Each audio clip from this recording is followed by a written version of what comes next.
Welcome back, everybody, to another prospect profile here with the Colorado Rockies. We are back on the farm, Double A, where a lot of these guys are. We will see them first in Double A, so we don't really go over Triple A too much because not many new guys end up in Triple A. So a lot of time with the Yard Goats, and we're going to get to know Willie Joe Garry for us here. Willie Joe Garry Jr., I might add. Minor league free agent signing. We had some outfield depth we needed to shape up, and he was one of the couple of prospects that we signed that did not have service time to be in our minor leagues, and he has had a fantastic season so far. Our number 23 prospect. He's first in Double A Eastern League in batting average, fourth in hits, second in doubles, third in on base, first in slugging, and first in OPS. One of the best overall bats, and on his way to winning minor leaguer of the year in our system, maybe in all of Double A. Great fielding and speed. We think definitely his legs are his best tool, and he pairs that with some really good fielding in center field as well. Bat is just okay at the point. There is a reason why he was a free agent. Just a couple years that did not suit, I believe, the Brewers he was with before. But someone that we're okay with letting just kind of be minor league depth. Contact is definitely a priority there over power. Plate skills, I think, is his biggest weakness. He's not drawing a whole bunch of walks. He's not making too solid. I mean, this year he's been doing everything. But overall, his overall player profile shows he's not going to draw too many walks. He doesn't do great with runners on base. He kind of is just a hitter in this situational hitter. All the things that we look at in those plate skills. In this little trip down to the farm, he was swinging early and missing a lot of barrels, resulting in poor contact. I think his swing super fast. It's more of a slap swing you see in softball, those slap hitters. And he's had such a dialed-in season that he's seen the ball and knows exactly where it is. Just in this, I don't know if it was nerves or jitters, knowing that I was in the ballpark, but really just identifying those pitches too quickly, not letting them get to him, not letting him get into the zone, and kind of being a little bit out ahead of things, and resulting in some poor swings. Overall, he's finished 2 for 12, an RBI, 3 outfield assists, and 2 strikeouts. Another thing to note from him, he generates extra base hit with gap hits and speed rather than raw power. So he's just able to kind of slap that ball into play and use that speed to get on if he can. So how does he make our team? What is his future outlook?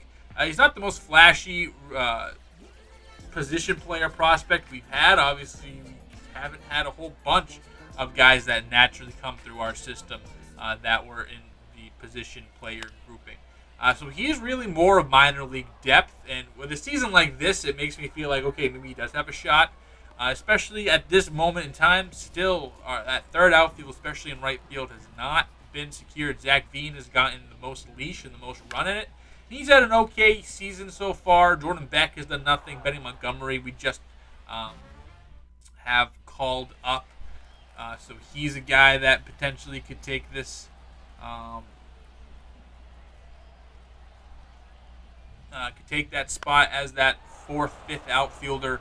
But if no one does, Garry Jr. could definitely be that guy. I don't foresee him being that guy. I feel like we still have other guys in our system. Guys that we have just traded for, guys that just have a longer standing of doing it that could take that role other than him. But again, if you play well, you're going to get your shot. I don't discriminate. Obviously, there are guys that we give longer leashes to, guys that we would rather kind of push forward, and we're going to give a little bit more leeway to. Guys like Beck, guys like Veen, guys who we've put high resources into. But if Willie Joe Garry beats him out, then Willie Joe Garry beats him out. What do you want me to say about it? So Willie Joe Garry, not the greatest showing, but definitely has some skills that we like. Definitely a guy that is going to be getting a new contract next year. I can almost guarantee you that. We love what we've seen from him this year, and who knows, maybe he plays himself into the Rockies Major League squad. The pitching prospect we're looking at today, Fernando Benitez, a guy that we got in a trade with Seattle in 2025, a guy who was on our draft board. Seattle scooped him up. We were able to get them, I believe, in the Josh Bell trade. So a guy that we identified in the draft, wanted, and then we went out and picked him up a little bit later, this time via a trade, much like we just did with Tommy Domine. He was the number 17, is the number 17 prospect in our system. High K potential, everything else in a solid spot as well. He is a strikeout pitcher, and guys like that have some ups, have some downs. High velocity and break on pitches. He is a stuff lord. I wrote down my notes. Stuff lord. A guy who, things just move, man. Things are coming in at you quick, coming in at you and disappearing. He doesn't know where the fuck it's going. You don't know where the fuck it's going. So by proxy, he generates a lot of strikeouts. But when something doesn't go the way it needs to, it gets hit hard. Four-seam, slider, sinker, changeup, curveball mix. So a 5-pitch pitcher. Sinker and curveball are filthy. But he also just has some good control with his changeup, slider, and four-seamer. So that sinker, curveball, you wouldn't really think sinker is a strikeout pitch, but he's able to use it as one, and especially a strikeout pitch with runners on base, which is awesome to have because you hit that sinker, it's going into the ground. And it's still a nasty pitch. So he uses that four-seam, that changeup, and that slider to get ahead of the count, and then he can whip out that curveball and that sinker to put hitters away, rather. In this start that we saw him perform here against, Binghamton, missed the zone early and got tagged up a little bit in the first inning. He just was missing the zones, falling behind in counts, had to throw his weaker pitches to get strikes, and that's where guys can get on him on that fastball, on that curveball, on that slider. So he's not getting ahead in the count, and he's not taking advantage of hitters being a little more patient early. He can't whip out that curveball, can't whip out that sinker, and then put them away.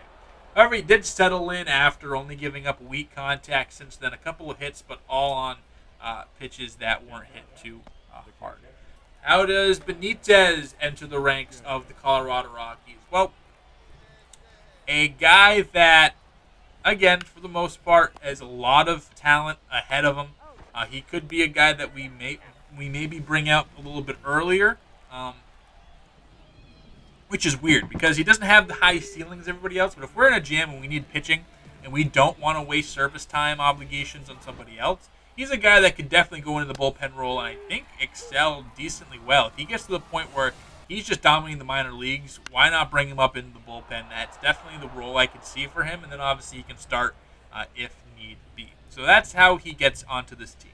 Got the win, 6+ innings pitched, 6 hits, 3 Ks, a walk, and 3 earned runs. Of these two guys that you saw today, which do you think has the brightest future with the Colorado Rockies? Is it Joe Garry? Is it Fernando Benitez? Let me know down below, and we will see you next time here with the Colorado Rockies Prospect Report.